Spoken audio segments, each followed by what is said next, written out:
అందరికీ నమస్తకారము. ఎవరికి సమస్యలు రావద్దు. వచ్చిన సమస్యకి పోవాలంటే ముందు డాక్టర్ దేవుని లెక్క కనిపిస్తాడు. మనకి ఏదన్నా అంటే ఫస్ట్ తినంగానే నరాలు జుమ్మ అంటున్నాయి అంటాం కదా, అట్లనే నరాల డాక్టర్ అనొచ్చు, ఏమనొచ్చు. ఎరికోసనా పురికోసనా సార్ అది? వెరికోస్ అండి, వెరికోస్. ఇప్పుడు నీళ్ళు ఒట్టి నీళ్ళు తాగేటోళ్ళకు మంచిగానే ఉంటుంది, కానీ నీళ్ళలో కొంత ఆల్కహాలిక్ కలుపుకుంటారు కదా, వాళ్ళకు నరాలు గప్ప గప్ప కొట్టుకొని ఇదంతా వెళ్ళిపోతుందేమో చీరల కూరలు అన్ని. చాలా తప్పు ఆల్కహాల్. అసలు నరాలు సాపుకుంటాయి రా అంటారు. అరే ఎక్కువ ఇట్లా పంపింగ్ అవుతుంది కదా, ఆట తక్కువ కొట్టుకుంటే వాళ్ళకి కూడా అది వేసుకుంటే జర ఎక్కువ కొట్టుకుంటుంది ఎక్కువ కొట్టుకుంటుంది.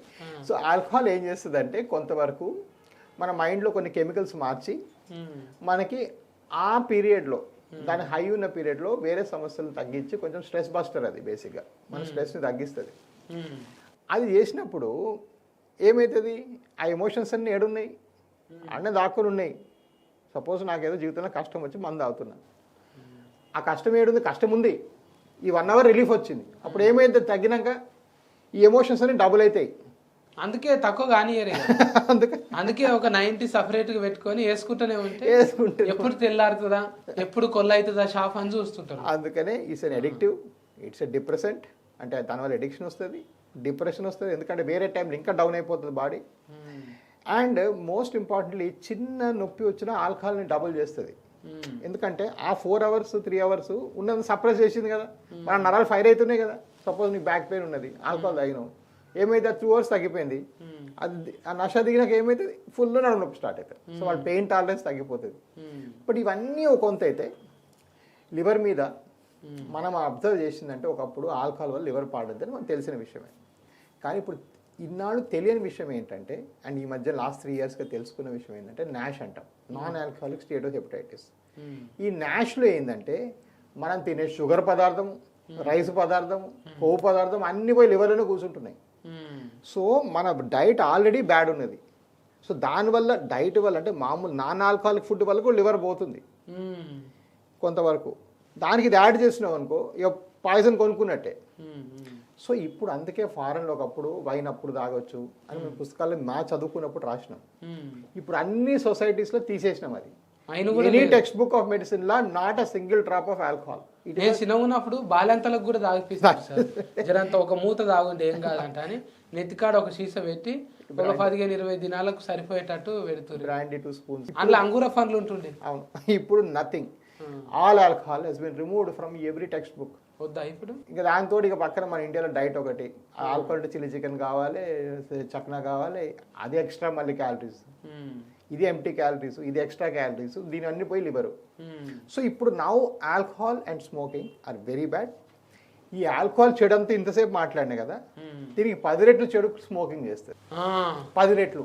ఇట్లా తాగాలి, ముక్కులకి వెళ్ళి చెవులకి వెళ్ళి కళ్ళకి వెళ్ళాలి, సినిమాలన్నిట్లో అవే చూస్తారు. రింగులు చిన్నది వేస్తారు పేరు, పొగ తాగుడు నేరం అంటారు. కానీ ఆ పొగ తాగేది గుఫ ఆనే చూస్తాడు. అండ్ ఇది చాలా పెద్ద పొరపాటు. గవర్నమెంట్ ఏదైతే ట్యాక్స్ దీనివల్ల వస్తుంది అనుకుంటుందో దానికి 10 రెట్లు మంది పోతున్నారు దీనివల్ల కూడా. దానికి కూడా మన ఖర్చు అవుతుంది కదా గవర్నమెంట్. ఇదంతా ఒక ఫాల్స్ నెరేటివ్. ఓకే, స్మోకింగ్ ఇంకా బ్యాడ్. స్మోక్ చేసిన ప్రతిసారి రక్తనాళము 4 రెట్లు తగ్గిపోతుంది సైజు ప్రతి సిగరెట్తోని. మళ్ళీ అది మెల్లగా పెరుగుతుంది, మళ్ళీ ఒకటి తాగుతావు. సో ఈ రక్తనాళి ఆఫ్ అయిపోయి అందరికి 10 ఏళ్ళ బీపీ వచ్చేస్తుంది స్మోకర్స్ అందరికి. బీపీ వచ్చిందా హార్ట్ బాయ్. BP is the biggest silent killer. So ఇవన్నీ కూడా వాస్కులర్ ప్రాబ్లమ్సే. సో నా పేషెంట్స్ నేను చెప్తా, మీరు నా దగ్గర వచ్చారు, మీరు ఇవి 2 కంటిన్యూ చేస్తాను, నేను ట్రీట్మెంట్ చేయను రాబాయ్, ఎందుకంటే నా పేరు పోతుంది. నేను ఇప్పుడు ఇండియాలో బిగ్గెస్ట్. పైసలన్నీ గంగలో పోయి, పైసలు ఎట్లా నీకు పోయినాయి.